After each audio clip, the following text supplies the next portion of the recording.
wanting to learn about how to use Snugg Pro for PCEF related projects, you're in the right place. So thanks for joining us. There's a lot of content in this slide deck and webinar. So if you're going through it and you're thinking a little overwhelmed with the content, just know that there'll be additional support and you'll have time to get used to using the software. I know some folks have used it before. And just see this as if this is kind of your intro to it. There's a lot of content to absorb, so just know that we'll be supporting you and you'll have resources available to you.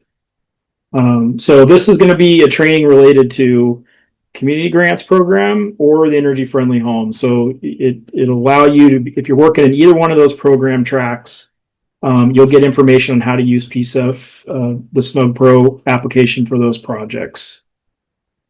So just a legal disclaimer up front, Snugg Pro is not responsible for the content, accuracy, or delivery of any training provided by third parties utilizing Snugg Pro's technology, and any use of Snugg Pro's tools or technology in such a training does not imply endorsement or liability for the training's message, outcome, or implementation.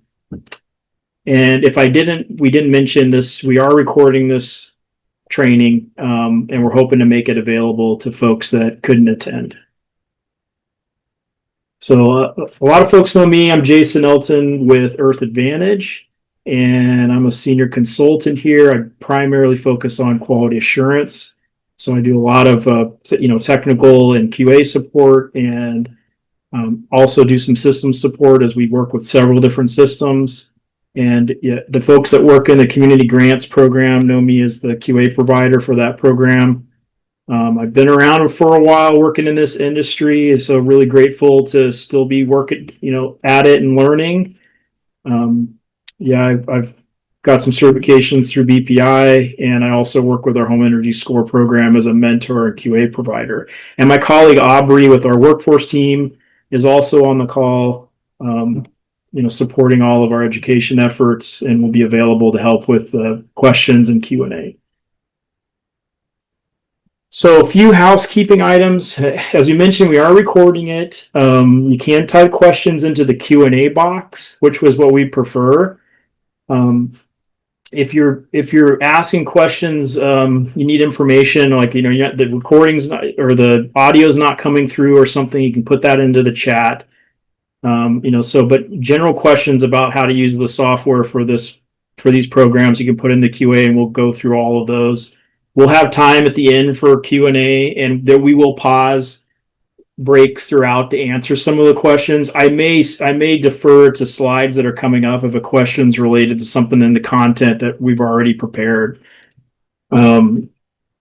And then there'll be another QR code at the end of the presentation where you can give us some feedback. A copy of the slides will be sent out to everybody. And for those that are looking for CEs, those will be based off of what you registered with and that your interest in that. And we will process those next couple weeks. And just make sure your name looks accurate in the Zoom, because that's what we have you under as being registered as. So our goals for today is it's very specific, is how do we navigate using the Snugg Pro application, entering accurate home data specifically for PCEF projects.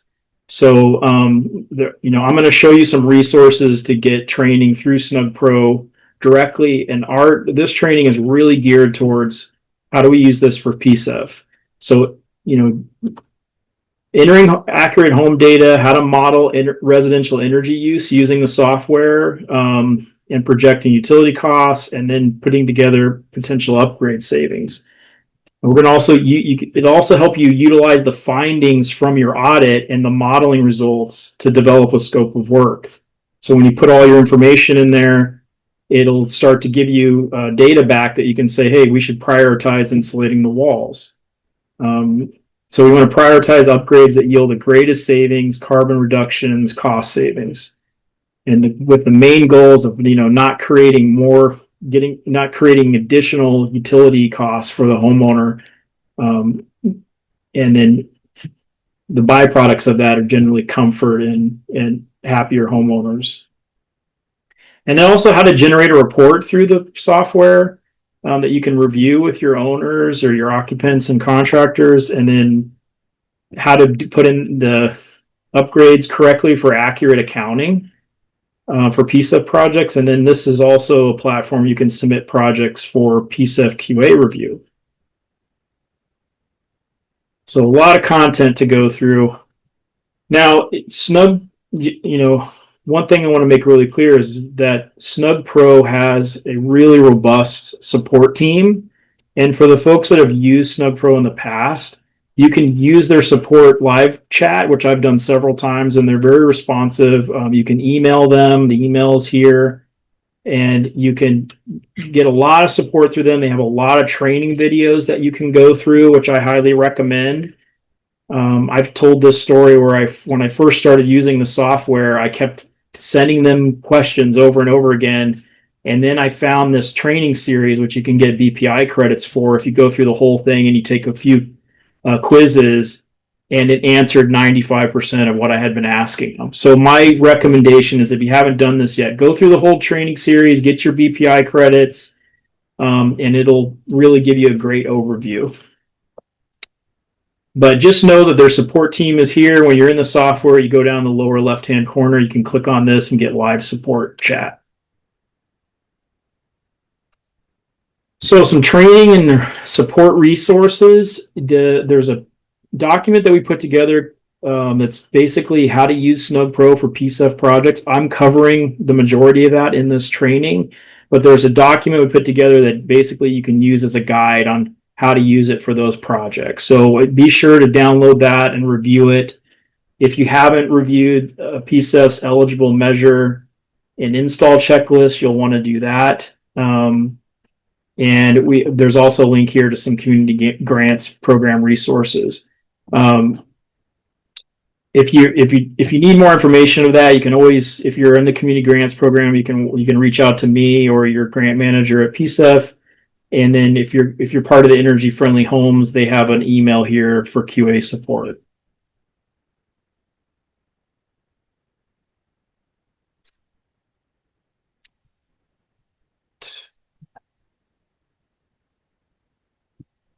So what are the requirements for the community grants? So one of the outcomes of using the software is to show that you're creating a minimum of 10% energy savings with the project that you put together.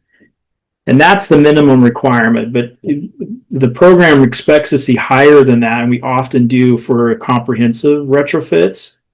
So if you're doing a smaller project, this will help you see if you're meeting that 10% or not. Perfect. So we have about 25% contractors with us today, 44% program implementers. We don't have any HVAC installers. We have 41% energy auditors, 16% sales, and then 13% other. If you answered other and you'd like to share, please feel free to let us know what your occupation or role is in the chat box.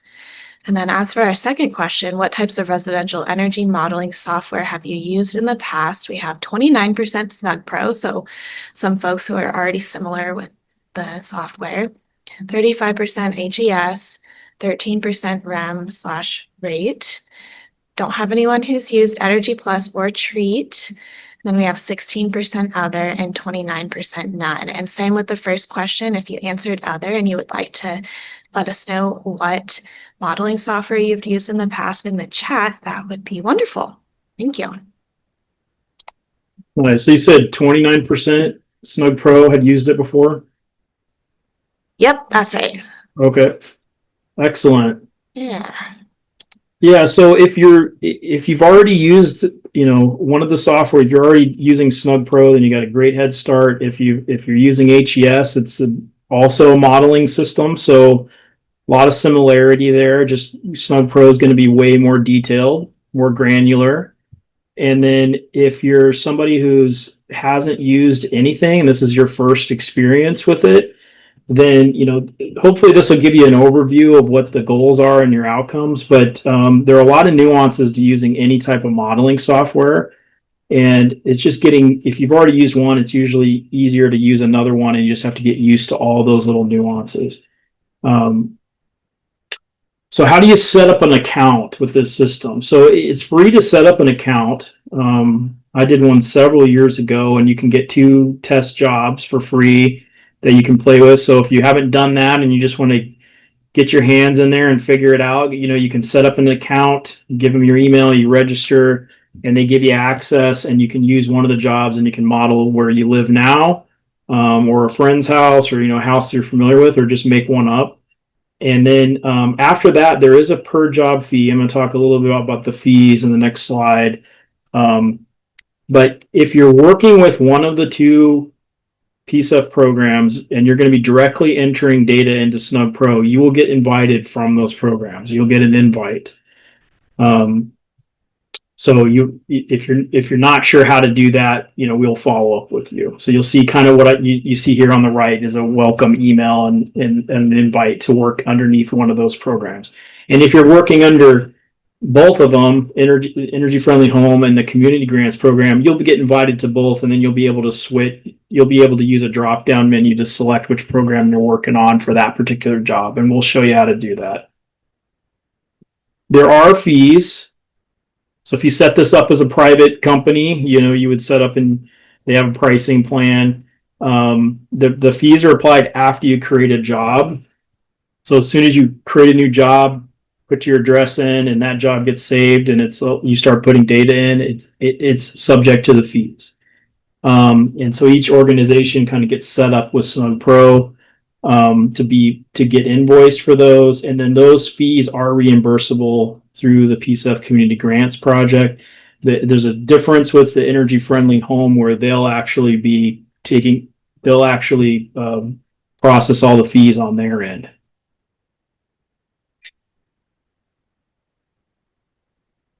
If this sounds like a good portion of people are already HES assessors, which is great. If you're already an HES assessor and you're like, how am I going to do this with using Snugg Pro, and I also want to create home energy scores for folks, you can do that through Snugg Pro if you're interested. It does support home energy score generation.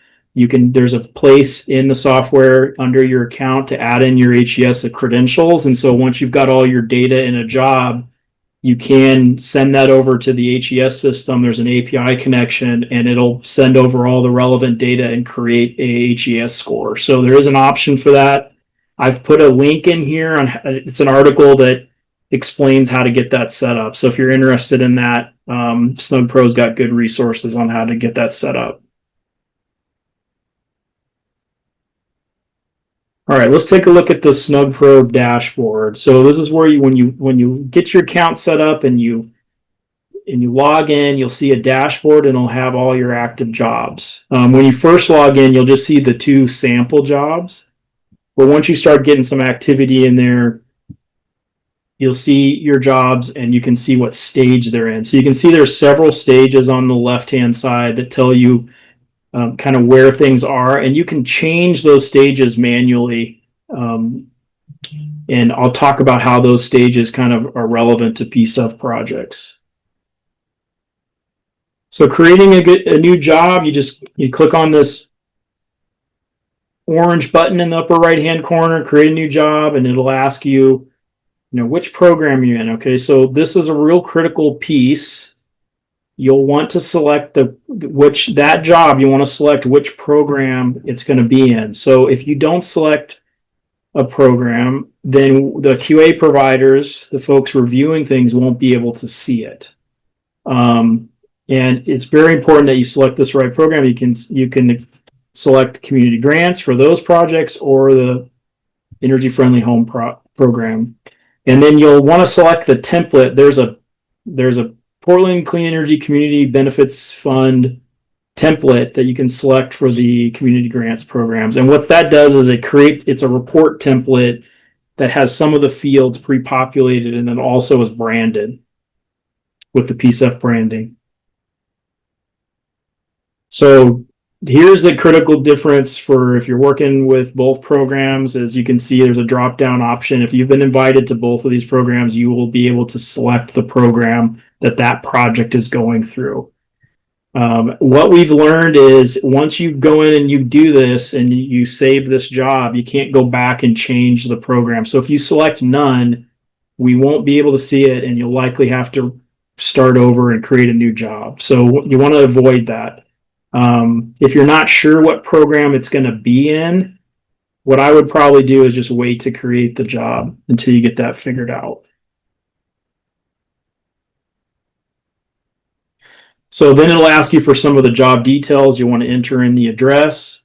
You want to make sure that that address is in the city of Portland jurisdiction, because those are addresses that are eligible for this funding. It's city funding.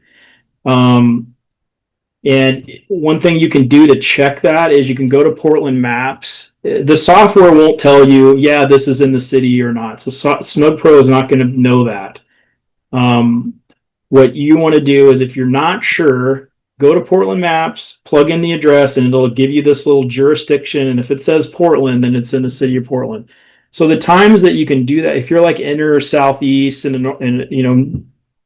you know for sure it's in Portland, you may not to do this, but there are some neighborhoods and pockets in Portland that are outside jurisdiction. And when you get on the edges of the city, like you get out past 148th or close to Gresham, you'll want to check those addresses and just make sure. Another example is that when you get out to like Garden Home or something, those some pockets there that are not in jurisdiction, but they have a Portland in the address. So I would just check it if you're not sure. Okay, so then it's going to ask you, do you want to use the strict BPI 2400 calibration? For these PCEF projects, you want to select no, it's not required. So the BPI 2400, it's a utility bill calibration.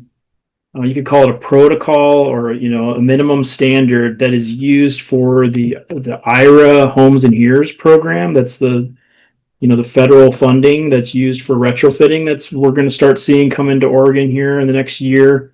They require this stricter calibration, and we don't require it for PCEF. You can still do utility bill calibration, and it's recommended, but you don't have to use this strict version. So you want to change this to no. You can go back and actually edit this. You can change it from yes to no.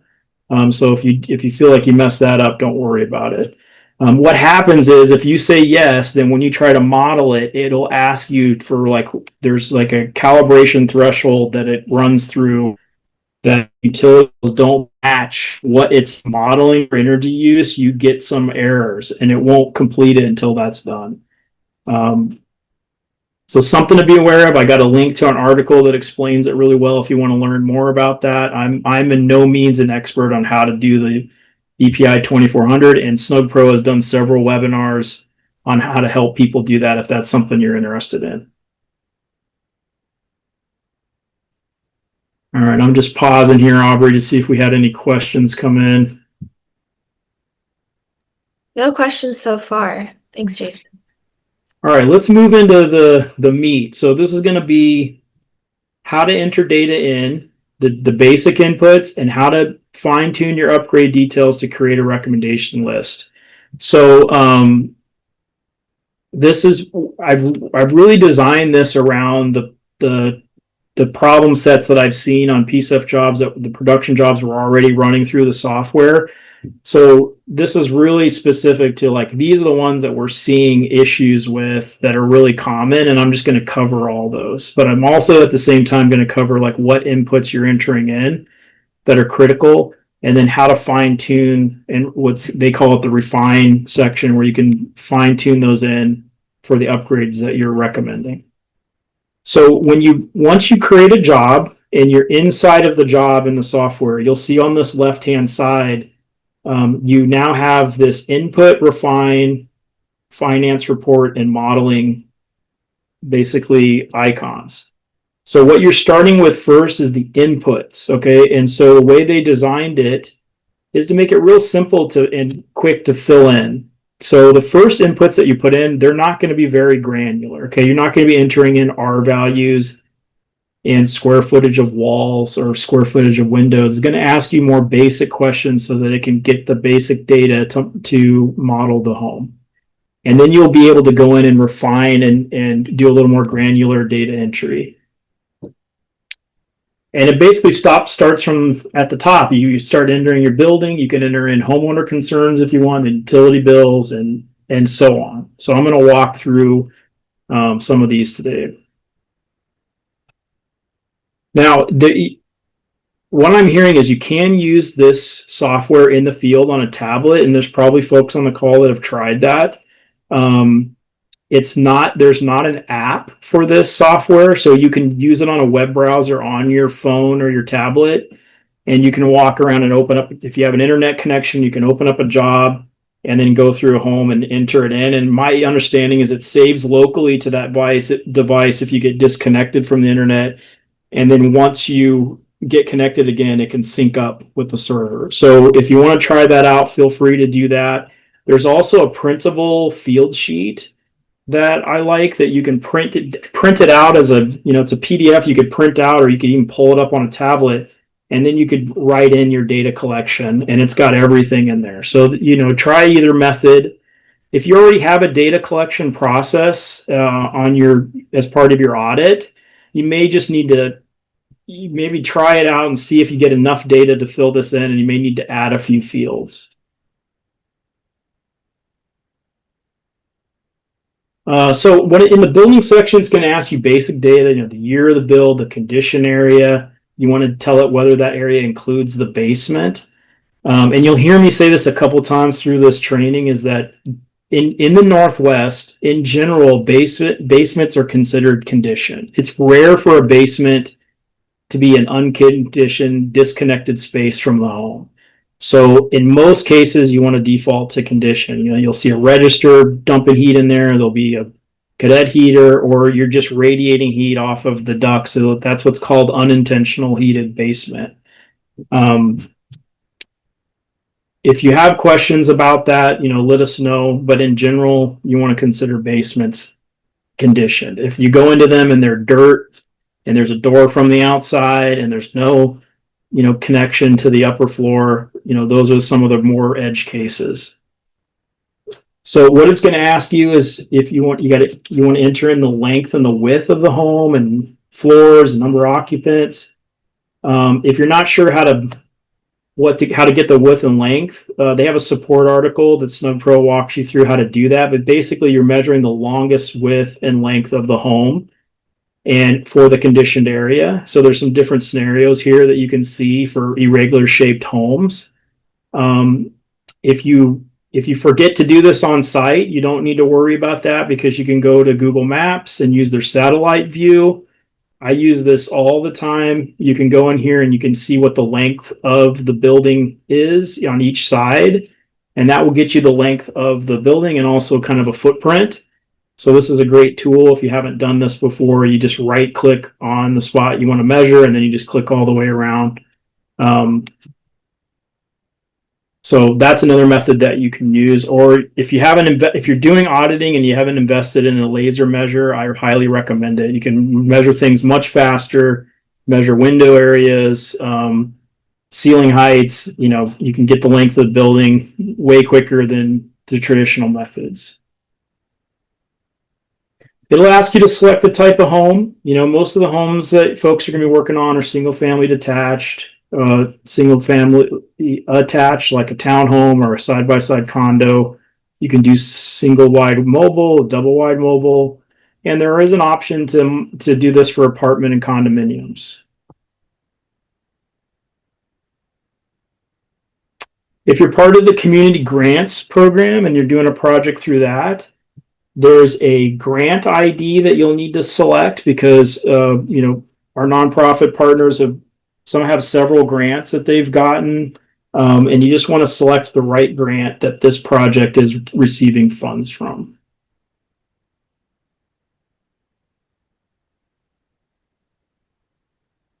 So how do I estimate the width and length for a home that is not a rectangle? So you can go to this article that Snugg Pro has put together. You want to measure the longest width and length. So whatever you just want to drop your shape of your home into this box, and whatever the width and length of that box is that fits over that home, that's what you use. So no matter what if it's an octagon, you drop it into this box and measure the longest width and length. And that's for the conditioned area. So you'll notice here sometimes there's like non-conditioned area that kind of falls into that box. That's fine. You just want to measure the longest width of the conditioned area and the longest length.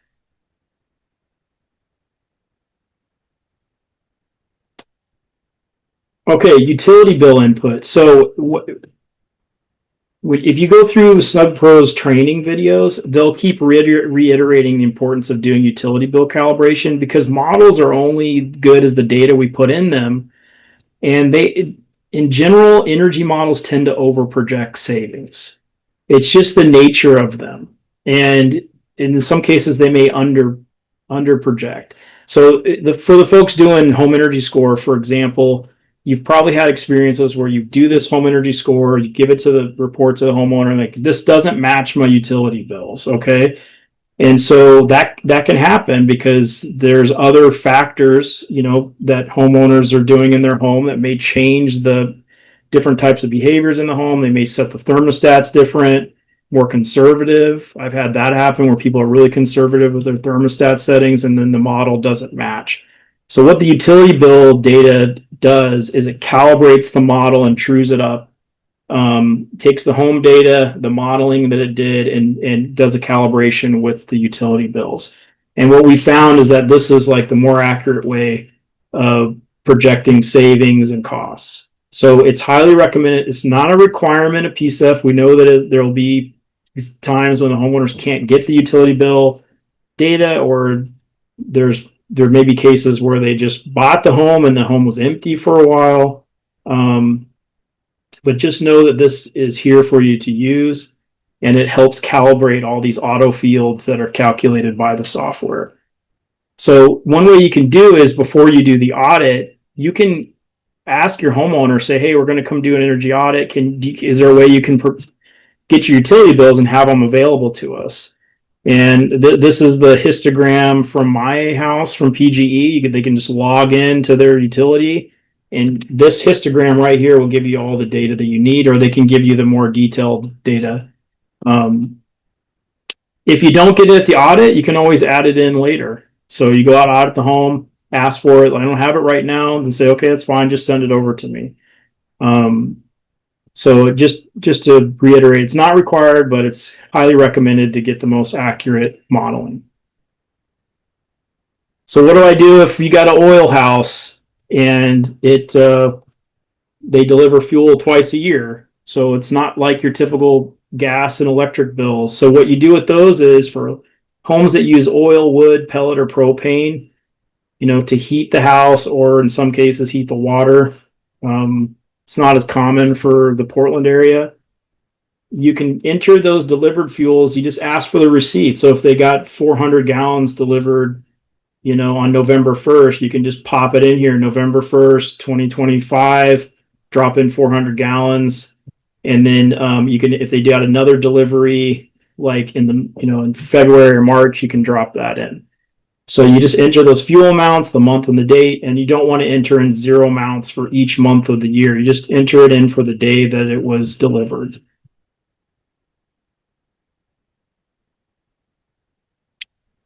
Okay. So the webinar, or sorry, the Snugg Pro training, the video series, when we send this link out, there's a link to their video series, and on that site, on their support page, it'll say it's basically like a training series, and it'll say it's eligible for BPI CEs. So you'll follow the link in the slides that we send out.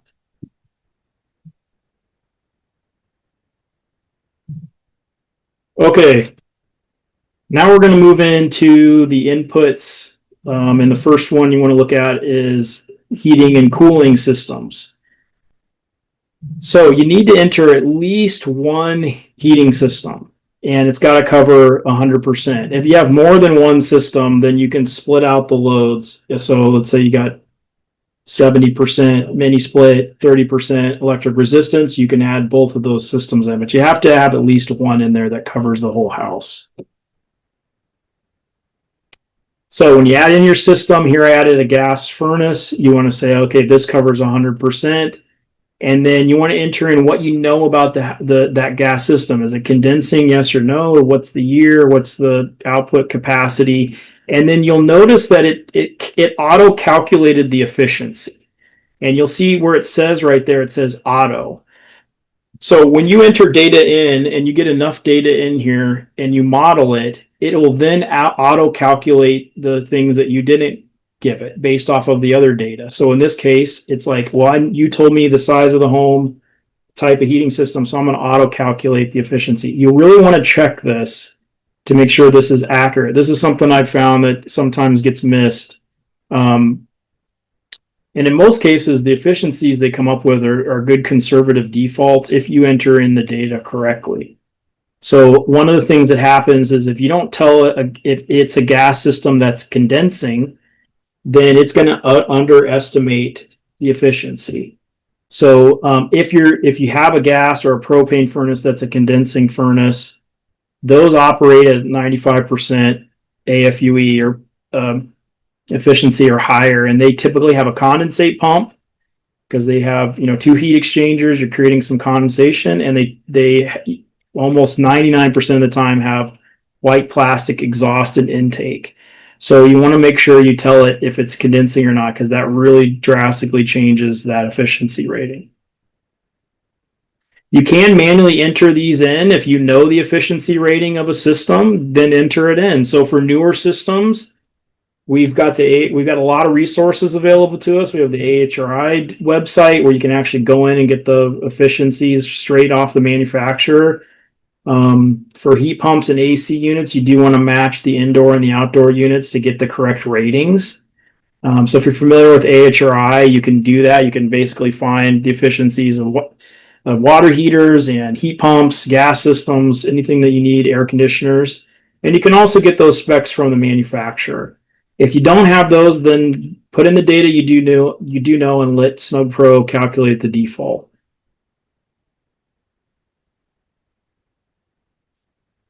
So also along with the heating system, you'll want to enter in the ducts and where they're located. Okay, this is another thing I commonly see get missed is just be aware when you're entering data in, there's some defaults set up in Snugg Pro to make the entry faster. So you want to make sure those are accurate. And the duct location is a big one.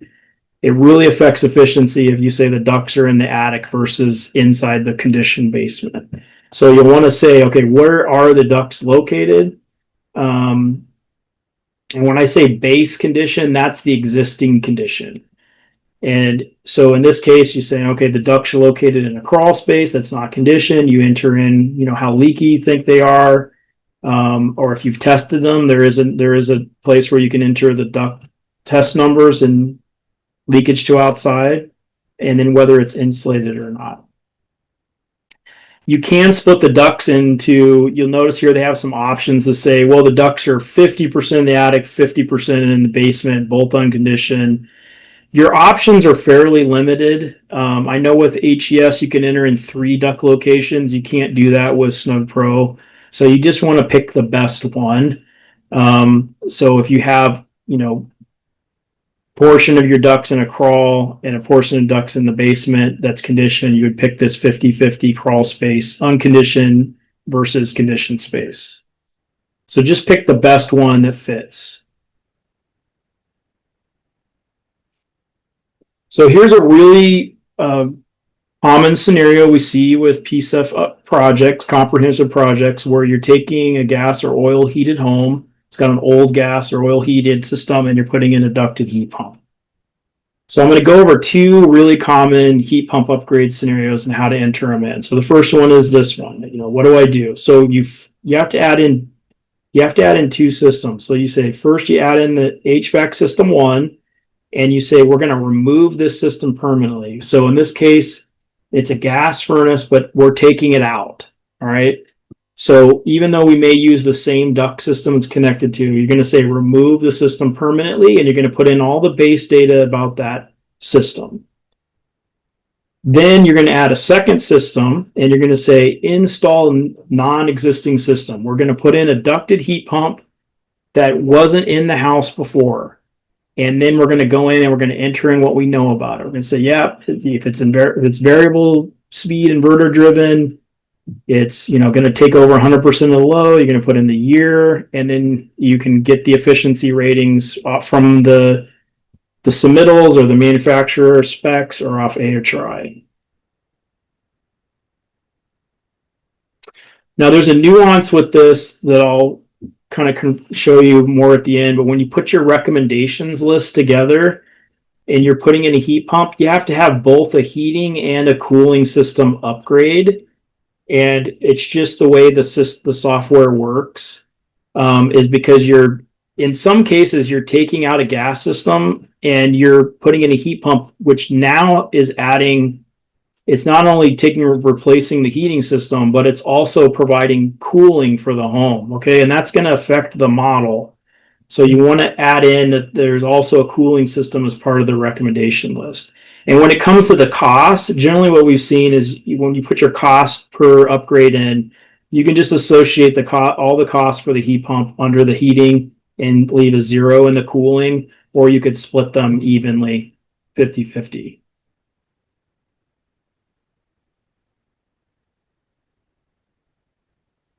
Okay. Second common heating upgrade system that we've seen is going from zonal electrical resistance to mini splits. So that's cadet heaters, ceiling radiant heat, the electric resistance baseboard.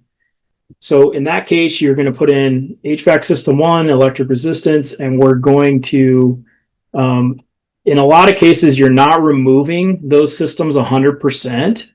So what you're doing is you're decreasing the load of that resistance system. So you can see here, I put it in as keep the existing system as is. That's the upgrade action, but I'm changing the load from 100 to 25%. And this is based off of the square footage that system heats. So like, let's say you put a mini split in the main part of the home that's going to heat the majority of the house, and then maybe there's a couple bedrooms that will have baseboard heat. You would just split it out by that percentage. If you're taking them out all together and your new heat pump's going to deliver heat to all of them, then you can just say you can do what you did in the previous example where you remove that system. Then you're going to add a second system, which is our new mini split heat pump. And so it's install a new non-existing system, put it in as a ductless heat pump, and then we're going to say it's going to take over 70% of the load, and we're going to put in all the specs that we know about it.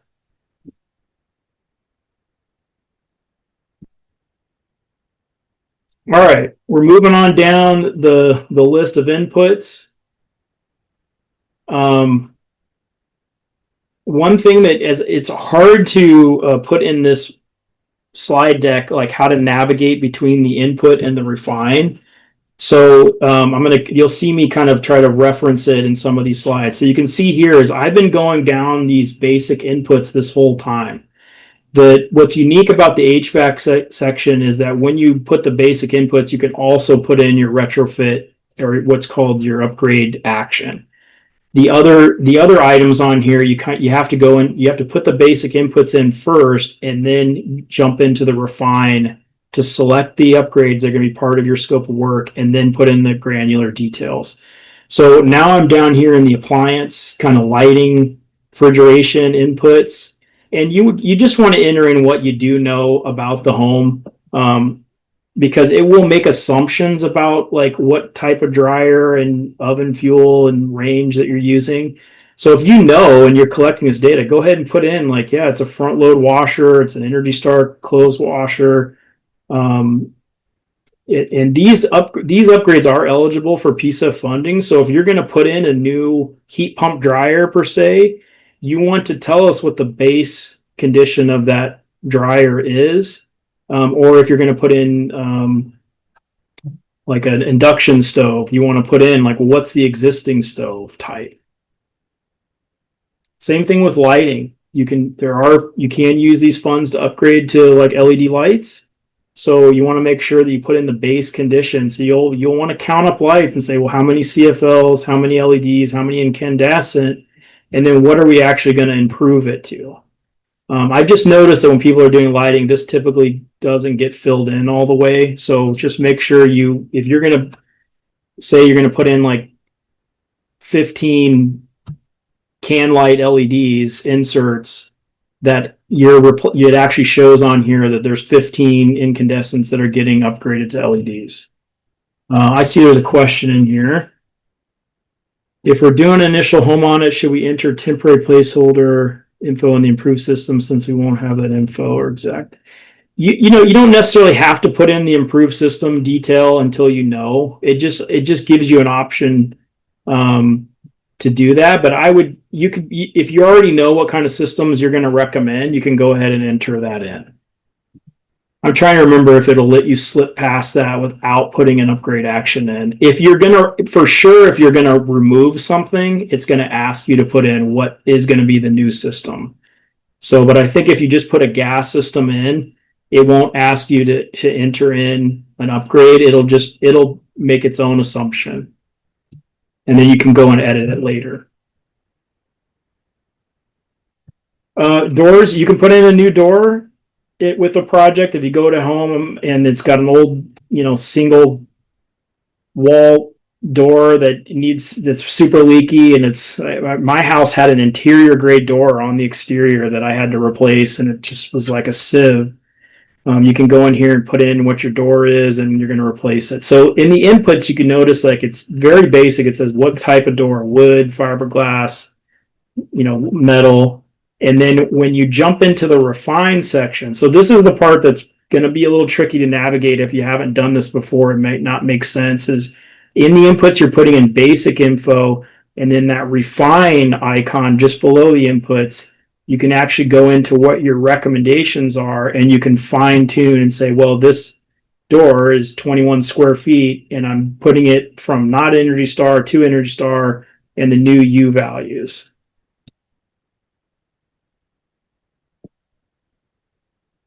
So if you're adding a door to your work scope, you want to confirm this base and improved condition.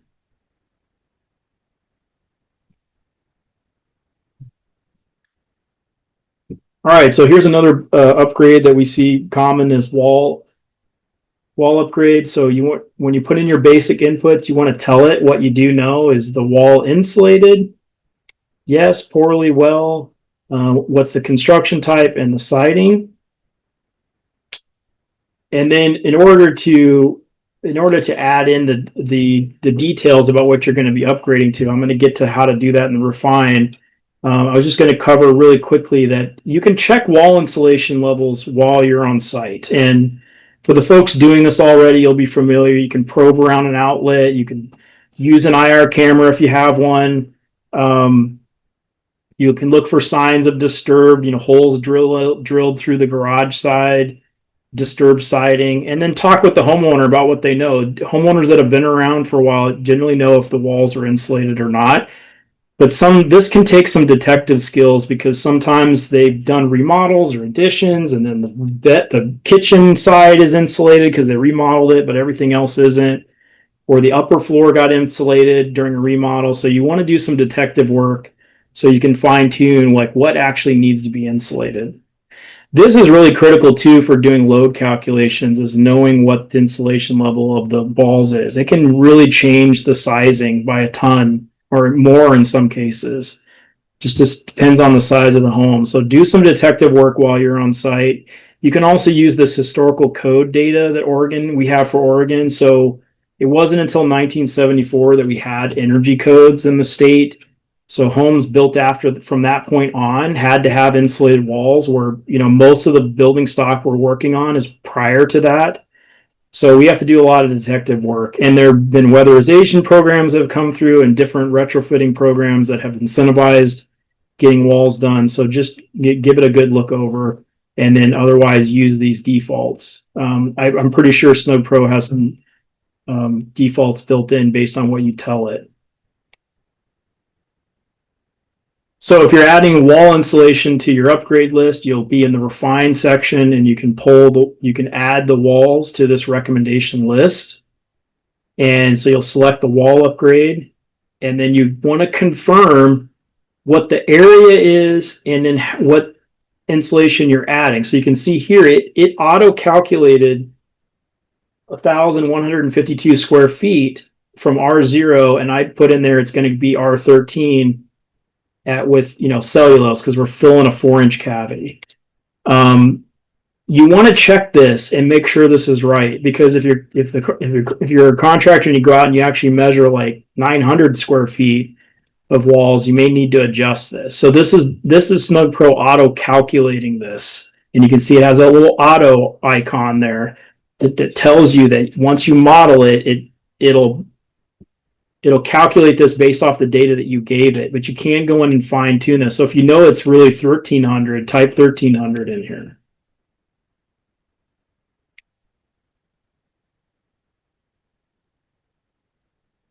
So as we move down, we move into the attic section, another really common upgrade. In the basic inputs, it asks you to enter in just, what's the depth of insulation and type. It doesn't ask you much more than that. That's just enough data to model it. So when we add the upgrade in the refine section, what we're going to do is, once again, we got to confirm that area, in this case about 804 square feet, is actually the area that we're going to insulate. And in this case, we're going from R10 cellulose we're going up to about R50 blown in fiberglass. So this is where you really want to key in. I just noticed this sometimes gets overlooked if it's auto-calculated, where the scope of work says, hey, we're going to insulate 1,200 square feet of attic, but in Snugg Pro it says we're only going to insulate 803. And that's because the software auto-calculated based on the data, the basic data that you gave it. So when you actually get your real scope of work, you want to go in and get this to match that as best as possible.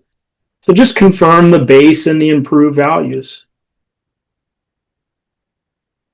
So what do you do if you have multiple attics? So it's really common here in the Portland area to have these bungalow style, Cape Cod style homes with multiple attics, multiple knee walls that you've got to address. And so you can account for these in Snugg Pro and just got to detail them out as best as possible. You can combine, like in this attic floor, you could combine the upper attic floor with the knee wall lower floors. And then you can account for the vaulted. I'm going to show you how to enter a vaulted cavity as well, and the knee walls. So how do you enter the knee wall upgrade? So underneath the attic recommendation, and if you look on this screenshot where it has your recommendation list, so I'm in the refine section of the job. It lists out like what is actually going to be recommended as part of my scope of work is listed under recommended, and then the declined are all upgrades that are available through Snugg Pro, but I'm not adding them to my recommendation list. So if you don't create a recommendation list when you model it, Snugg Pro creates its own recommendation list, and it adds in its own kind of placeholder costs. So it's just something to be aware of. And what you can do is you can actually drag these upgrades from the decline to the recommended and vice versa, or there's an option at the top of the upgrade to actually say decline or recommended. So within the attic, you can actually go down and say, it'll ask you, does this house have a knee wall? And in this case, you can say yes. And then you can confirm, in this case, it's 150 square feet of knee wall that we're going to insulate with R21 bats. And so you can actually go in there and say, yep, it has a knee wall, base conditioned and improved, and we're going to insulate that as part of this upgrade. That way it'll calculate energy savings for that particular upgrade. If you don't do that, it won't know. It won't know. The software is only as good as what you tell it is going on. So the question from Peter is, will the auto-calculated attic wall areas can be overwritten? Yes, you can go in and edit them.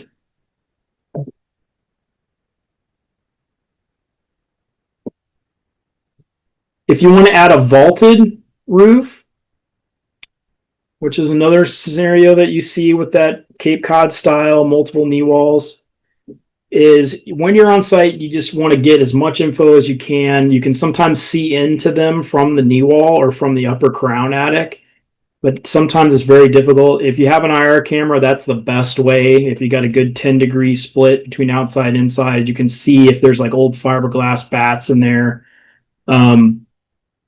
But if you don't know, you kind of have to assume it's not insulated. And usually you'll know from talking to homeowner because they're very uncomfortable on that upper floor. So if you're going to insulate that attic, you want to account for that vaulted attic in your modeling, there's an option here and it'll say in the basic input. So here I am in the basic inputs under attic. It'll say, is there a vault or flat roof? And is it insulated? And you can add that vaulted attic, and then it'll ask you for the percentage of attic flat versus vault. And in this case, I put in 25%. So that's how you tell it that there's a vaulted or cathedralized attic cavity in that building envelope. And then when you go to the recommendation set upgrade and you're creating your recommendation list, you can drag, then you'll see a recommendation option for vaulted ceiling, and you can drag that into your recommendations and then true up how many square feet. In this case, it's 250 R0 going to 250 square feet with we're going to dense pack it with R13.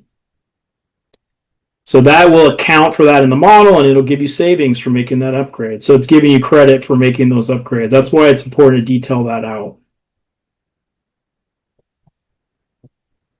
All right, we're getting into now we're at the foundations, and in the basic input section, it'll say you need to have at least one foundation. So if you have 3 different foundations like basement, crawl, and slab, you can enter those in. And these are foundations underneath conditioned space. So if you have a garage that's not heated and has a slab in it, you don't have to account for that slab. You're only accounting for foundations that are underneath your conditioned space.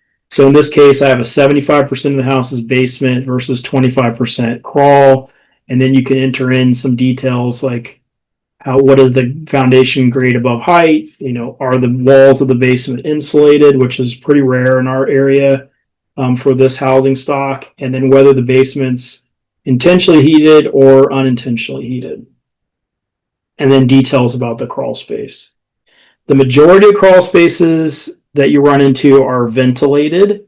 There are some scenarios where you'll be in a basement and there'll be a crawl space off of that basement, and that crawl space is not ventilated. So it gives you options to enter them both ways. And then when you're making a recommendation to insulate the crawl and you're entering those details, go back into the refine section, add the crawl space upgrade, and then just confirm the floor area and R value. So here it calculated based on that 25% and the dimensions of the home and number of stories. It said, okay, that crawls 243. And what I found is that if you give the Snugg Pro good base information, these calculated areas come pretty close, except for really cut up complex homes. So all you need to do is go in and check this, and you're like, well, it says 242. We actually measured 350. You can adjust this. And then you would say, we're going to insulate 350 square feet of a crawl to R30. One thing I've noticed about the way that Snugg Pro, it kind of assumes some of the upgrades. So it likes to take vented crawls and change them to conditioned ones, which is where you don't have, you seal up all the vents, you insulate the walls of the crawl, you put a plastic liner, and you change it to a conditioned space. That can be done, but that's not as common. And there's some complexity with that. So you just want to make sure that your improved is actually what you're doing. So in this case, I'm not changing it from vented crawl to unvented. It's still a vented crawl, so vented year round, and I'm insulating the floor. So just make sure that improved upgrade is actually what you're doing. Otherwise, Snugg Pro makes some assumptions. And the other one that's a little nuanced is adding rim joist. So if you have a conditioned basement and you're going to insulate that exposed rim floor joist of the home. There's usually a lot of air leakage through there, and it's kind of an extension of your exterior wall.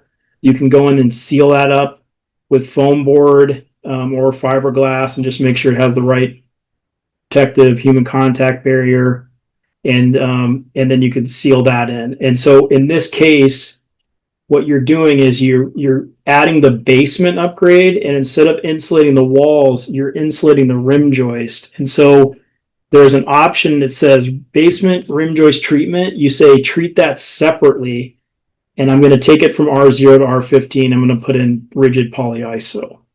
So what I've noticed is a lot of people add the basement and intend to say I'm just insulating the rim joist, but they end up saying they're insulating all the walls of the basement foundation. That's not as common. That typically gets done when somebody's remodeling a basement and, adding insulation and then drywalling it off. That's not a very common retrofit thing. It's more common for us to just insulate, seal the rim joist. So this is how you would add that upgrade and get credit for it. Another one that's a little tricky is how to account for overhangs or cantilevers or a tuck under garage. You see that a lot with split levels. So in our building, our basic inputs, right at the first building section, it'll ask you, is there a floor above a garage or cantilever? And you can say, if you do have some area that sticks out, and you want to account for that because you're going to insulate it, you can say yes. And it asks you, says, what is the size? And there's some guidelines that you can follow on how to do this. But in general, unless it's really a big area, you just click the 1-car option, and then it'll calculate an area that you can then go in and refine. Okay, and so basically a cantilever is anytime you have a floor area that extends over like non-heated space, like a garage or the outside. I'm showing you a picture here of a split level where you see those. They're kind of common. And then when you're in the upgrade section, you're adding this framed floor recommendation, and you're saying, it modeled about 100 square feet of floor, and you can adjust that and then enter in what the starting and final insulation value is. So one thing to note is if you're on site doing an audit and the home does have cantilevers, overhangs, you can probe into those and see if they're insulated. Typically, if you look under them and it's the original wood and there's no holes drilled into it, it's a good possibility that was never insulated. So there's different methods for insulating. I've seen some where they just take that wood out and put in foam board, seal it in, and then put a new finish over it, or you can blow into it. So there's that option as well. The other common one is when you have a tuck under garage, and even up into the 80s, they didn't insulate above those garage. So between the garage and the upper heated floor, that whole surface area could be 3,000 square feet or more isn't insulated, and you can insulate that as well. So this is how you would account for that and add it. All right, in the scenario where there's a tuck under garage, is there a separate input we need to also account for under the foundation section? No, as long as you detailed in what your foundations are, that I think that falls under like the crawl space foundation. So I would just include the square footage of when you're thinking of percentages, like it's like a split level with like 60% basement, 40% garage. I would just put it in as a 60% basement, 40% crawl space, and then indicate that it's that you do have a garage under there through that input that I just showed you through here.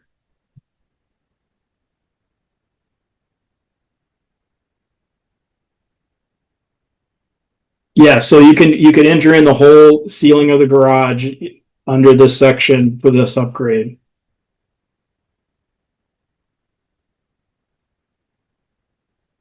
And again, I know this is a lot of content, and if you're new to this, just know that when you get to actually creating jobs and doing this, you'll have support through Snugg Pro, through me with the community grants, and also with the Energy Friendly Homes folks. So there's a lot of support available to you if you run into and you get stuck on stuff.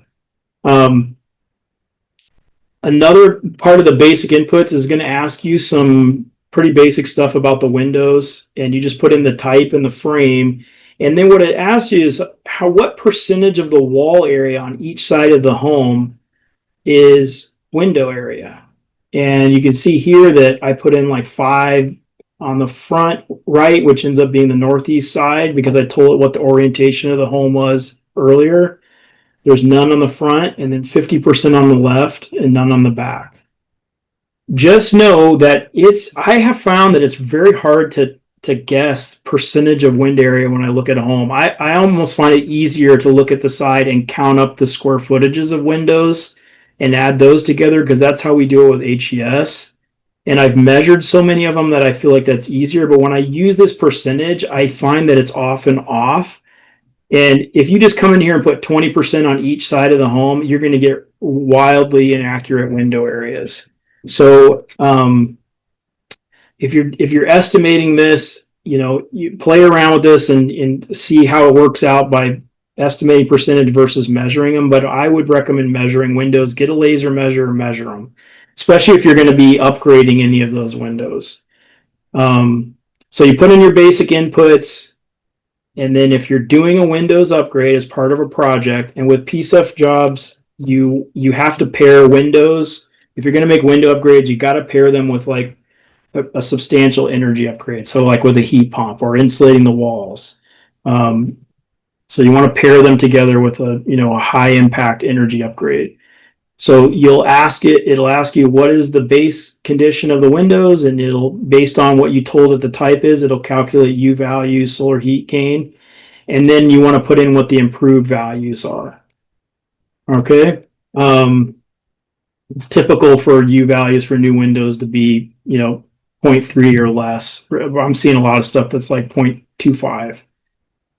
And then you can see here that it's auto-calculated all the window areas based on that percentage. Make sure you check this to make sure it's right. I often see that these numbers are way higher than what it looks like when I'm reviewing the photos or when I go out on site. So just make sure you put in the actual window areas, and you're only putting in the window areas that you're going to improve. So if you're not replacing all the windows, you would just put in the improved window areas for like the 3 big windows you're going to replace in the living room. And then just confirm the U ratings.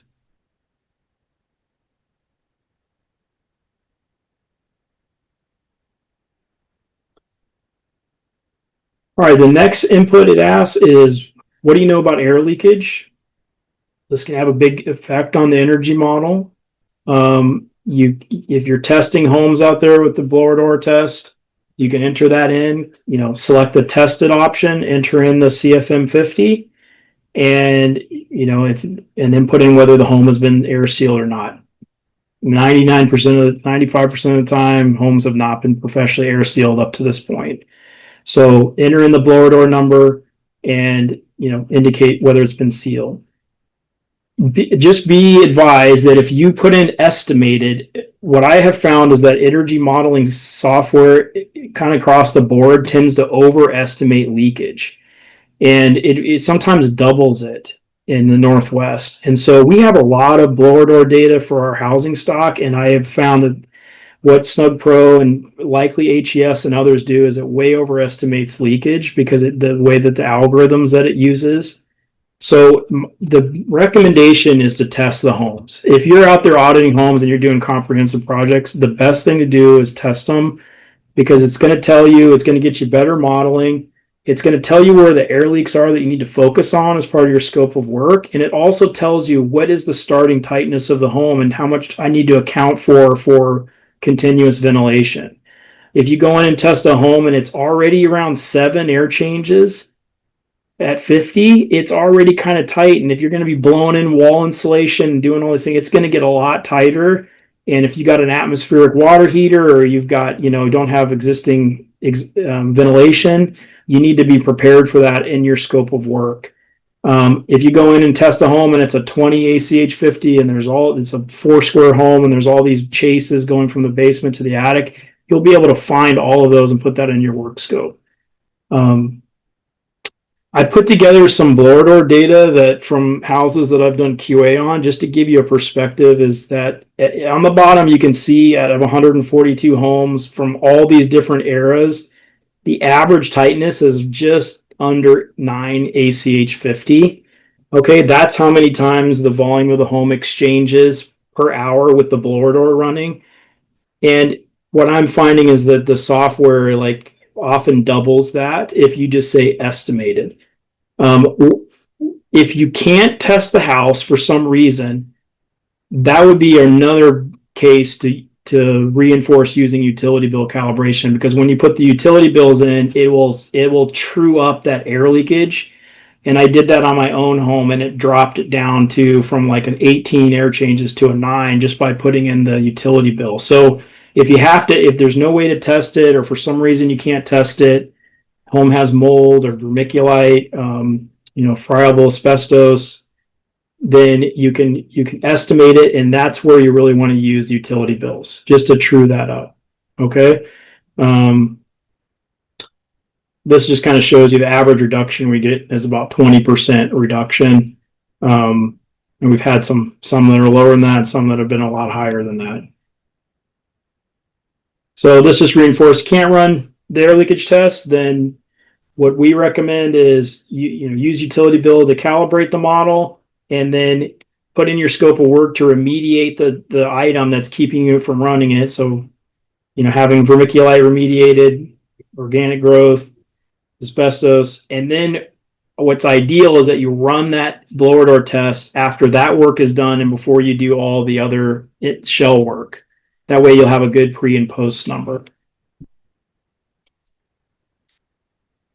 So you put in your basic data about air leakage, and you want to add air sealing as part of your upgrade. So you want to add the air sealing upgrade to your recommendation list, and then say, yeah, we tested this one at 2,500. We don't know what the final number is going to be yet, so just let it estimate that. And you can see it dropped it kind of close to that 600 that we are actually seeing on average.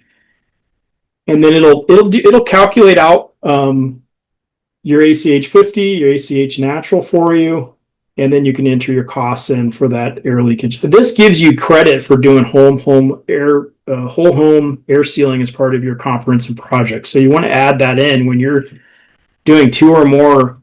You're insulating the crawl, you're insulating the attic. You really want to add in the air sealing upgrade and account for sealing as much of the home as you can. All right, just pausing to make sure we don't have any questions. We're all good. Okay, so water heaters, you want to enter in a water heater. You have to enter in at least one water heater, and the type and the fuel, where it's located. We want to know where that thing is located. And just, if you're not familiar with this yet, it's part of BPI training, and folks that have done retrofitting you run into these scenarios. If you've got an atmospherically drafted water heater or furnace in your home, you really want to test it to see if it's drafting well. And if you're leaving it in place, you want to make sure that flue looks good. You want to have a good, 1/4 inch rise every foot, ideally B vent, well connected. And if you're testing that thing in worst case and it's really struggling to draft, I can almost guarantee after you air seal and insulate the attic and you insulate dense pack the walls, it will change the pressures in the home and make it more negative, and that water heater will struggle, especially in a basement. So this is something for auditors to identify while they're on site and get part of the scope of work.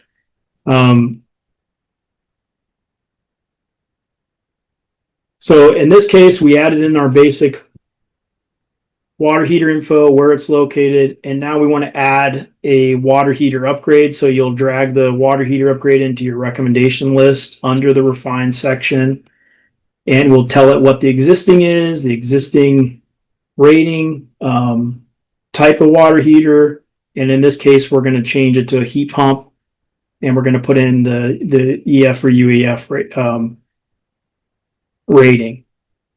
There's a nuance about Snugg Pro so like a typical heat pump water heater has like 3.5 UEF.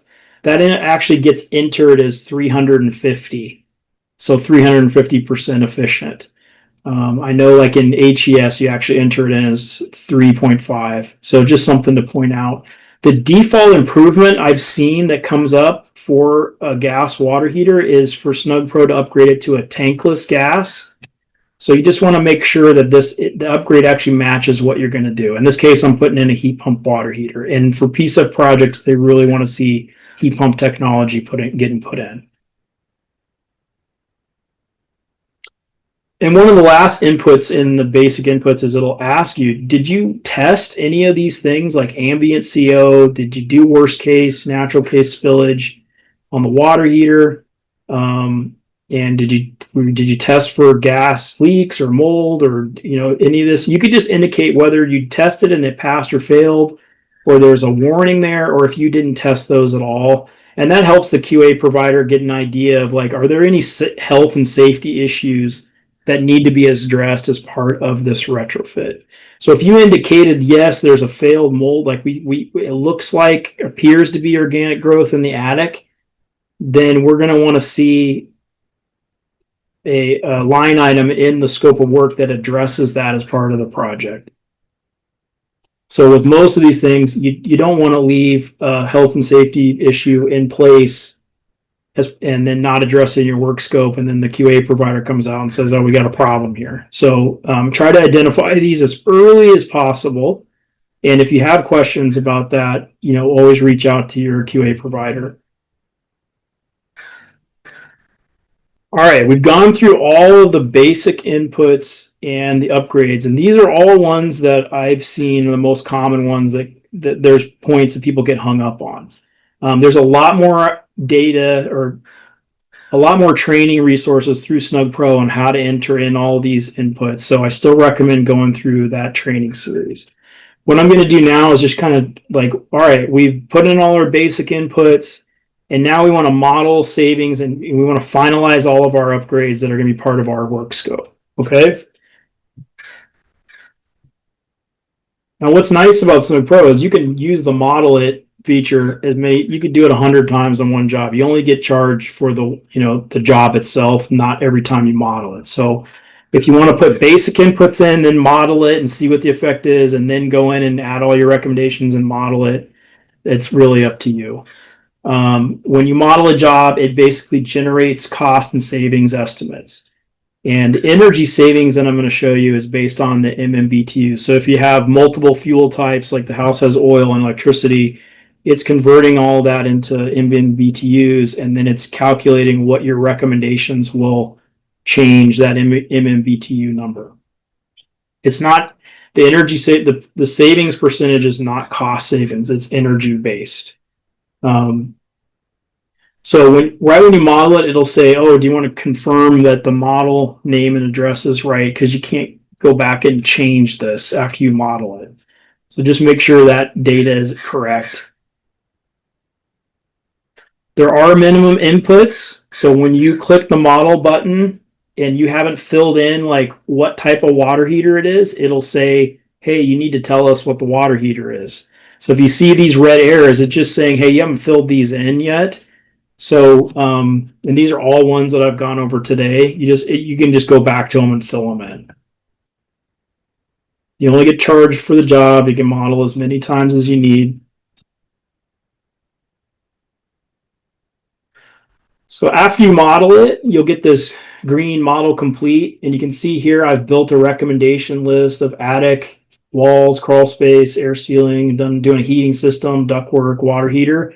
And it's showing me that based on my basic data and what I'm putting in as the improved conditions, I'm going to get 54% savings in energy. So this is what we're looking for to see if you hit that 10% threshold or not. Okay.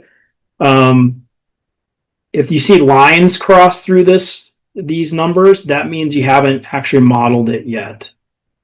All right. And then as I mentioned before, if you model this before creating a recommendation list, which is fine, Snugg Pro will create its own recommendation list and put in some placeholder costs. So just be sure you upgrade those, change those costs to what and the recommendation list of what you're actually doing in your work scope. So here I put in all these recommendations. I went in and check all these costs to make sure that those are the costs of the upgrades you're doing.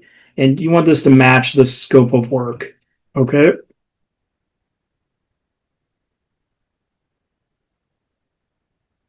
For each of the upgrades, just make sure you double check what the base condition and the improved condition will be. So in this case, I went back into the walls and said, am I really insulating 1,100 square feet from R0 to R13?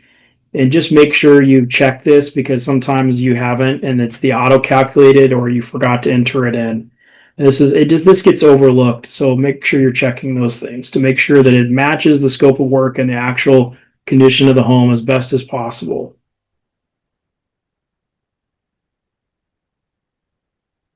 So this is how to enter in the cost. So underneath, you're in the refine section, you're looking at your recommendation list. You click on the wall upgrade, and it says, okay, enter in the costs. And that's at the top of this. And as you scroll down to the bottom is where you're putting all that base versus improved specs. So what you can do is you can click either simple or detailed. Simple, you just enter in the cost as a lump sum here. Under the detailed option, you can actually itemize all the things that are associated with the walls. You can itemize them out. And this is a place where you can calculate in your utility incentives and get them deducted from the cost. So a lot of these incentives related to the community energy trust community partner incentive, those were already put into this system. So when you use the detailed cost entry, you can add the incentive name, and then it'll tell you what the cost per foot is. So in this case, it's $2.30. And then you can add the number of square feet that you're actually going to insulate for the walls, and it'll create the total incentive that you're estimating that you'll get back from the energy trust. So this is something that you're responsible for. You want to make sure these incentives are right. And basically what this is doing is you can't submit a project to PCEF and get paid both from the PCEF program and then get additional money back for the same work from the energy trust. So if you're getting, in this case, $2,300 back from the energy trust, you want to account for that. So this accounting should be as accurate as it can be. And you're responsible for making sure this is accurate. So if an incentive doesn't look right, make sure you correct it. And you can change this later if you put this in your initial work scope, and then at the end of the project when you're going in and finalize everything, you can edit this. So maybe that wall job didn't actually qualify for energy trust incentives, you can remove it. Or if you forgot to add it in, you can add it in later. So utility incentives will be listed as a negative dollar amount. So you can see they're getting deducted out of this wall upgrade cost. And just select the correct incentive, and grantees and contractors, you're responsible for confirming these incentive amounts and their eligibility.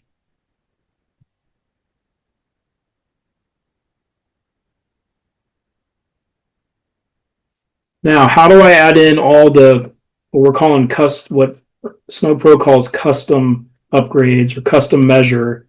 How do I add those in if I'm, doing a roof repair and I've got a leaky roof, I can't insulate the attic. We're going to add that to that scope of work.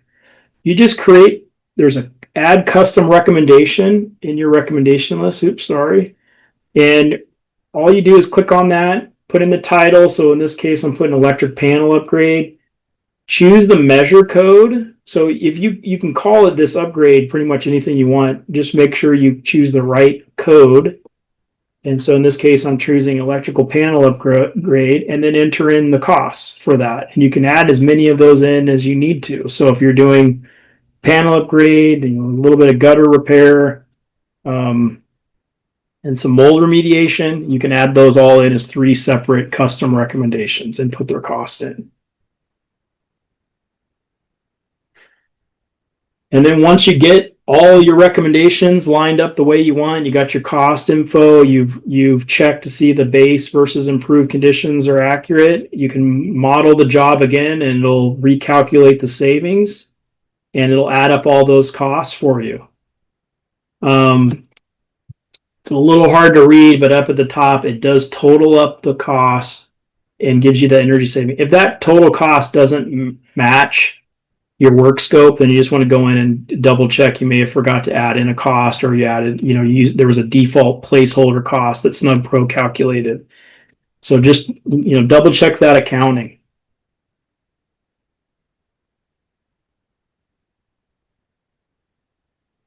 All right. So creating a report, I'm not going to go into a ton of detail about this because Snugg Pro has a lot of resources on this, and you can do a lot of customizing of these reports.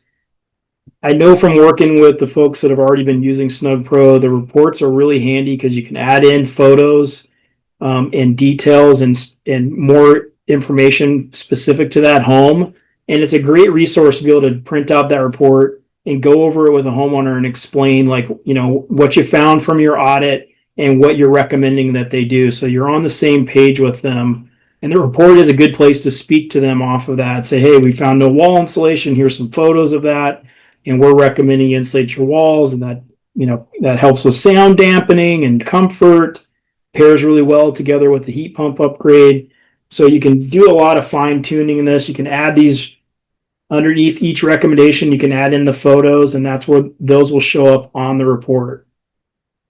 You can also add in notes to the homeowner versus notes to the contractor. So if you're an auditor putting together a report that you're going to give to a contractor to bid off of and put their estimate together, that's a great place to kind of, put in like fine-tuned details, like, under this attic upgrade, be sure that you include the transition wall from the one attic to the lower attic. You see that in a split level home, so you can add in that kind of nuanced detail. Then you go in under the report. You can print it out. You want to make sure that when you create the job, you choose the PCEF template so it gets branded, and then you can download this report. And don't worry if you can go in and edit it if you find something that's inaccurate. And then you can scan down through it and see, like, okay, this is kind of a summary of everything I entered. Is it accurate? And what I really like is you can notice that I'm on the report section and I'm down in the tech specs.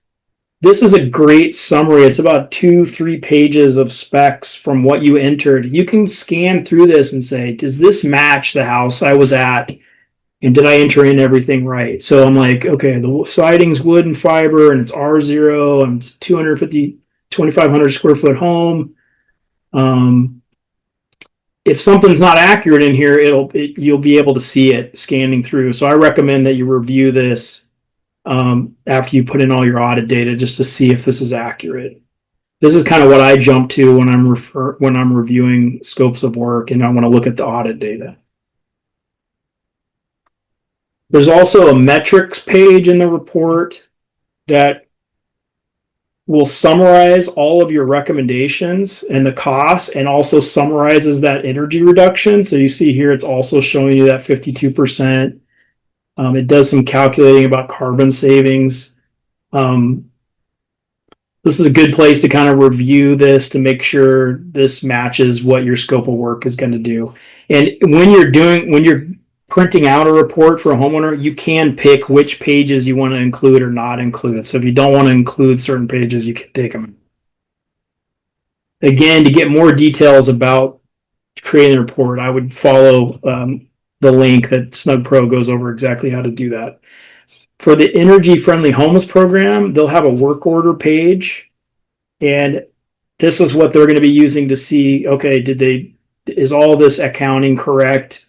And then it'll summarize everything about, the upgrades and costs, and then also if any incentives were discounted, and then also the energy savings upgrades versus critical repair. It'll split those out as well.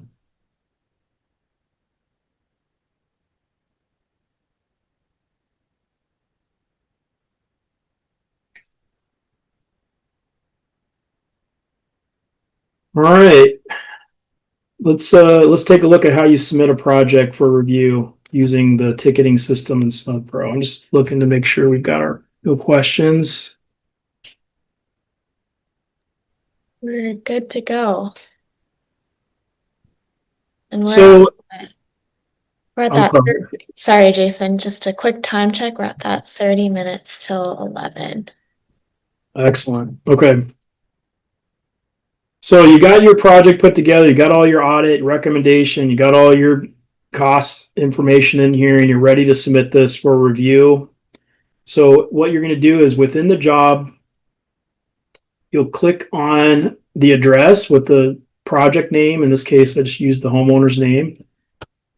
And then what it'll say is it'll have a stage. So I've been in this audit stage, and now what I want to do is change the stage to bid proposed, because now I'm saying, hey, we've got a project we want it reviewed, and we want to get it approved. So change it to bid proposed, and it'll change it to that stage. And then from within that job, there's this ticketing option here. And when you click on that, so you're inside of the job, you're looking at the recommendations, you've changed the stage, you'll click on the ticket, and the first ticket there will look something like this: scope of work submittal. This is for the community grants workflow. Energy-friendly homes may be labeled just a little bit different, but this is basically like, I'm going to submit my project. I got everything compiled. I want to see if I can get it approved. You'll click on this ticket, and then it'll open up this window where you can enter in comments, and then there's a tab here to add files. So in this case, I've added the scope of work, the heating load calc, some photos I think are relevant. You could add in like specs from the systems you're proposing, anything you think is going to be needed by the QA provider to review it. And then you can enter comments in, and then you can submit it for review. In that upper right-hand corner, it'll say orange ticket, submit for review. Or it'll also show up down at the bottom. So this will ping the QA provider to go in and take a look at that job and all of your documentation in the project to review it. And once they've gone through, they can respond through email or through the ticket. May respond and say, oh, I need some more information. They may send it back to you for more information.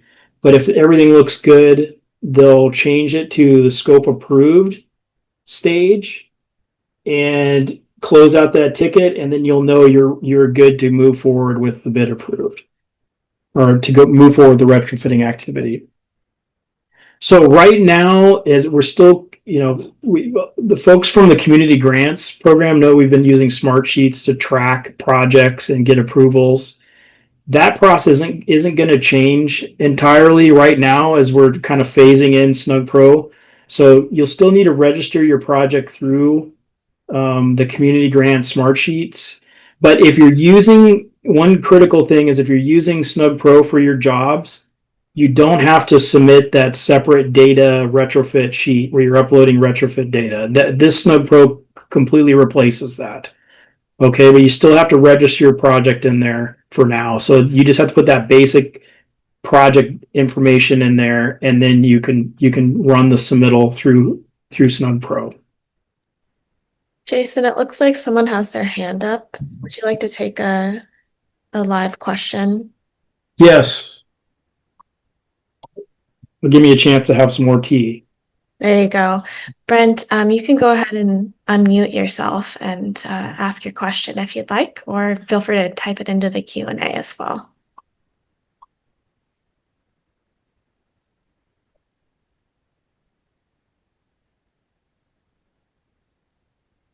It could have been that we had an accidental raised hand, so let's keep going. And Brent, if you do have a question, feel free to type it into the Q&A box. Yeah, we can come back to it too. We're getting close to the Q&A portion.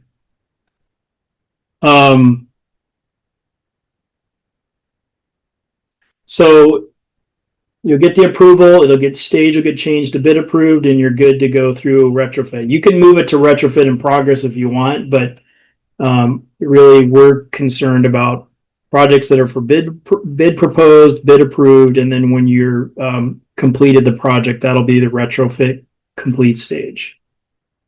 So we're going to go through that stage now. So you got your bid approved, you did your project, completed it. A couple months later, or maybe less than that, or longer than that, you're ready to get the QA completed. And what you do is you go into the job, click on the address, and change the stage to retrofit complete. And then within the job, you'll see, go back to the ticket, click on the retrofit complete final QA ticket, maybe labeled a little bit different for the energy friendly homes, but this is the last stage where you're going to say, yeah, my project's complete. I need you to do the final QA.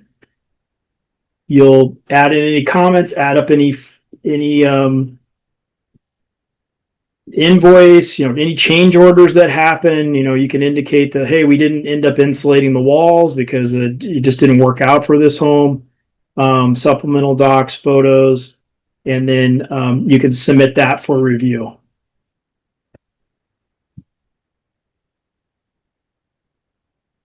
So for the folks in the community grants program, you're familiar that when you're going to indicate that a project's done, retrofit complete, and you need QA, you can schedule your QA through our scheduling system. And that indicates and you'll have access to our calendar so you can schedule the final QA. And you would just do that around the same time that you're indicating the project's complete through Snugg Pro. And what we can do is we can then pull up that data that you sent through Snugg Pro and say, okay, there was a change order, the invoice, or nothing really changed, and we can re-review all the upgrades that you did and use that as part of the QA, the final QA. All right, that was a lot of info. So we padded a little extra time for questions, and feel free to type some in. If you want to do a live question, that's fine too. We can take some live questions for those. And if anybody's like, I got everything I need, I want to go off the rest of my day, feel free to do that. But we're gonna stick around for another 15-20 minutes and just kind of go over everything that people have questions about. But my recommendation at this point is go check out the Snugg Pro support video. If you're a BPI, if you got BPI credentials, or even if you don't, go through the full video series. It's very insightful. As I mentioned at the beginning, I should have done that from the very beginning. So especially for the folks that are brand new, that's my recommendation. How important would you say utility bill entry is for model accuracy? I'm going to go with what Snugg Pro is saying, and they built the system, and also talking a lot with my colleagues that have evaluated other energy modeling systems, is I'd say it's pretty important. If you want it to be as accurate as possible, I would use the utility bill entry. Again, we're not requiring it because we know it can be a hurdle to get that data for folks, and some people may not want to share it, which is fine. But if you put that out there and ask for it from the homeowner, you'll be surprised. They generally can provide it to you. That's been my experience, is like most people can get that data for you, and you might as well enter it and get as accurate as you can, because then when you're reviewing that with the homeowner, it's going to match closer to their bills. And people are more inclined to to do these type of upgrades if it represents reality. So I would say it's important. And but with that caveat, we understand it can be difficult to get. So just work with the resources that you have. It definitely trues up the air leakage. I was surprised with how much it trued it up in my own home, which I have exact data on. I ran it through estimated. It estimated my house was close to 20 air changes at 50, and it's really 7. Even before I did any work. 1950 ranches in Portland tend to be on the tighter side, and that really surprised me. But when I went to Snugg Pro and asked them about it, they provided the documentation on the algorithms they used, which I think is very similar to what HES uses, and they recommended putting utility bills, and it trued it up, closer to like 8 or 9 air changes. So it really trues up that air leakage number. Looks like Indica had their hand up. So you should be able to unmute yourself, Indica, if you still have a question. Hey Jason, great presentation. Just a quick question. So in the past, so I received some of these Snugg Pro reports through some organizations with the costing for the projects. So then, as a contractor, so I created a manual scope of work and send it back to them. So how does the process work? So they go and update that in the Snugg Pro, or you send it to you? Oh, so how does it match? Because those numbers, automated numbers, are like, it's not accurate at all. Yeah. And in the same way that if I were to do as a contractor Snug Pro evaluation, so we won't be able to get the accurate numbers right then and there. So just have to kind of go back and update that and send it to you, or the QA process, or open the ticket, or just open the ticket and update it.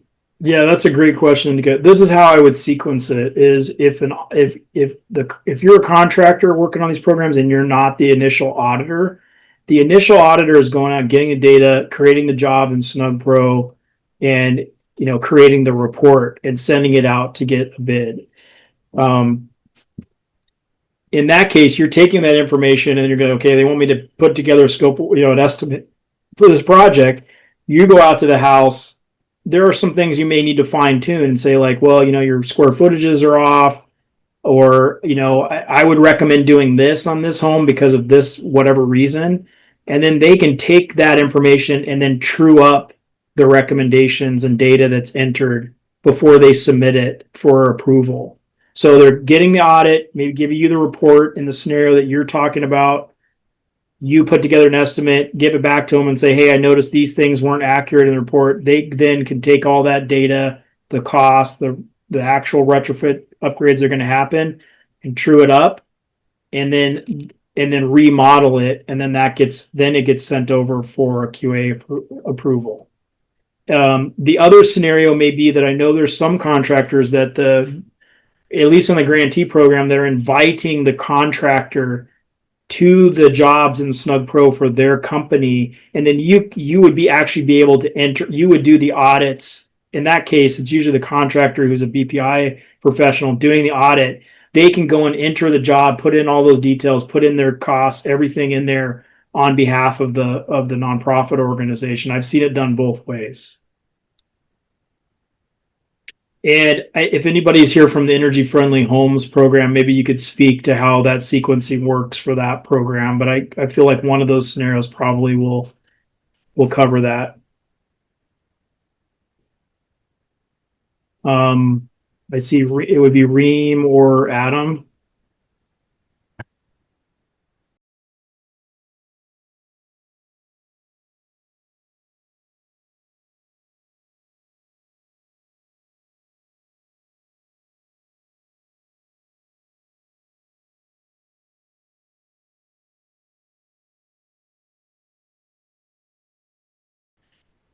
And sure, I'm sorry, what was the question, Jason?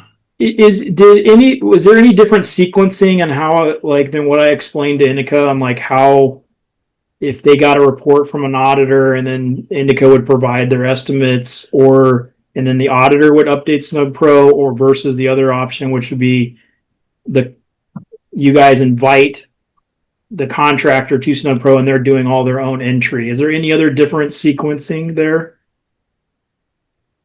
I'm not sure. Our system is a little bit unique in that the contractor is doing the assessment and then sending it off to our QA for review. So everybody kind of has to have access to it. Yeah, so all the contractors working on the Energy Friendly Home would be invited to that program in Snug Pro, and they would be entering in the audit and recommendation data. Yeah, so in that case, Indica, you would just be able to true up all those costs and everything on your own.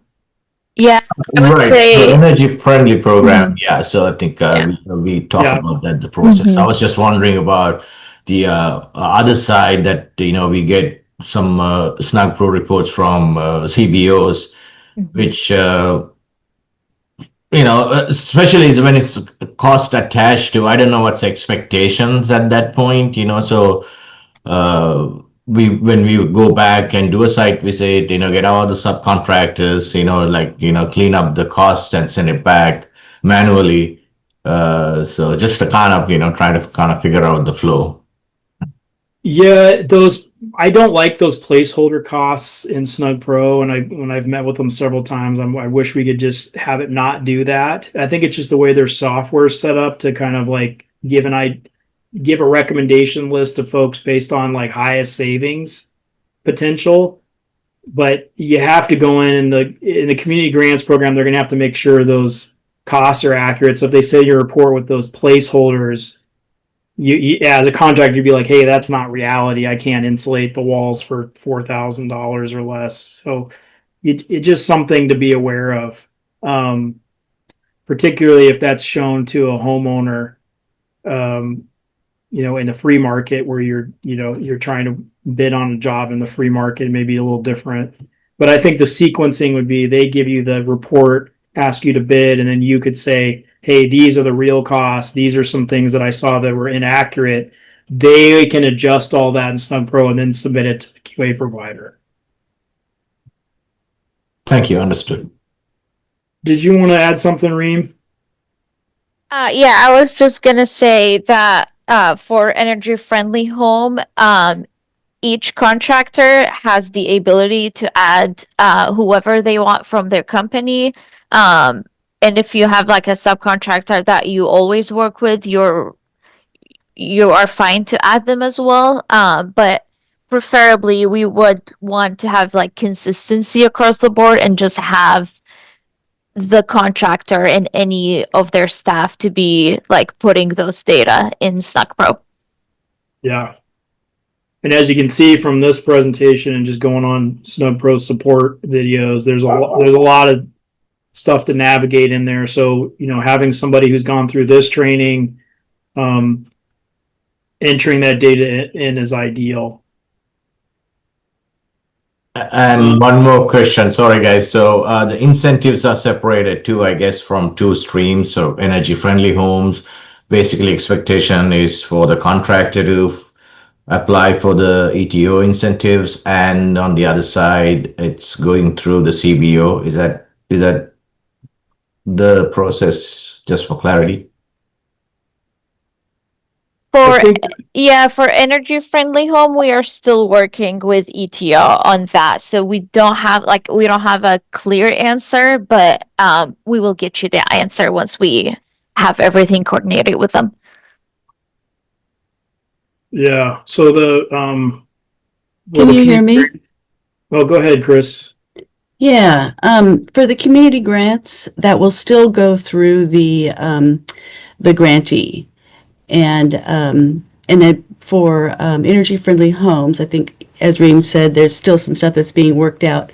But generally, you will be submitting that yourself to Energy Trust for those incentives. And you'll need to make sure that you are choosing the right incentive for the measure that's being installed. And there will be some opportunities for some training on that as well. Yeah. Thank you. Yeah. Chris, I dialed in my lifeline for you. Thank you. Juan has a question here. How relevant you think Snug Pro considers external loads like freezers in the garage if you include the utility bill? So what you kind of landed on is what happens with that 2400 that BPI 2400 more stringent calculation is that if you enter in if you're using that option and you enter in utility bills and it's like, hey, your utility usage is like 20% higher than what you're modeling, it makes you go in there and account for like things that you may have entered wrong, and it could be an external load or an additional supplemental usage thing, like sometimes people have a hot tub or a kiln plugged in, or you didn't include like the upper floor that had baseboard heating, and so that calibration is more stringent. You have to be within a certain threshold of like the utility bill estimates matching the model, or the model estimates matching utility bill reality. So those have to be within a tighter threshold. But when you use regular utility bill calibration, the more like basic one, it's not as stringent on that. I would say like put in whatever you know about the home to make it as accurate as possible. And so if you know there's an extra fridge in the garage, I would add it in. In general, when I do an audit and I slide somebody a report, I want it to be defendable, meaning I want to be able to defend my findings. And as much accuracy in there as possible builds more good faith with whoever you're trying to like make the case to retrofit. So if you gave somebody a report and it said, you got a fridge this size, it's Energy Star, and you have another one in your garage, that tends to make people be like, oh, this report represents reality. Like, like these findings are reality. But if there's things in there that are missing or inaccurate, you lose some of that trust and faith. So my standpoint with auditing is like put as much that I know about it as possible that the software allows, so that it matches reality as best we can. And if you can use the utility bill calibration, even better. All right, we're rolling up towards the end here. You guys have carved out a good chunk of your day, which I really appreciate.